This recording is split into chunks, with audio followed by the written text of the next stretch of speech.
داواکارین لە حکوومەتی هەرێمی کوردستان بۆ ئەوەی تۆزێک لەو ئاگرەی دڵی مە بکوژێتەوە، تاوانباری دڕندە بگات بە سزای یاسایی خۆی. من وەکو ئەندامی ئەو خێزانەی کە تووشی ئەو کارە ساتە بووینەوە لە ڕۆژی 13مین ڕۆژی ڕەمەزان بەدەستی دڕندەیەک 4 لە ئەندامانی خێزانەکەم شەهید کران لە ماوەیەکی کورت لەبەر چاوی هەموومان، لەبەر چاوی ئێمە و لەبەر چاوی نەوەکانیان. سوپاسی هەموو لایەنێک دەکەین کە بەرەو پیرمانەوە هاتن هەر لە یەکەم ساتی ڕووداوەکەوە، چ بە هاتن، چ بە سەرخۆشی، چ بە نامە.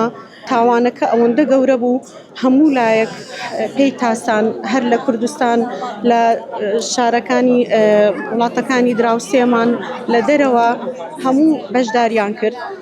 بێگومان ئەو بەشداریەی ئەو خەڵکانە، ئەو خەڵکە دڵسۆزات تۆزێک لە خەم و لە خەمەکەی ئێمەی کەم کردەوە و دڵنەوایی داینەوە. سوپاسی هەموو لایەک دەکەین.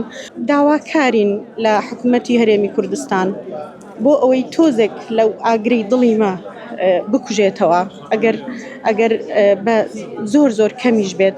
داواکارین کەوە تاوانباری دڕندە بگات بە سزای یاسایی خۆی بە زووترین کات.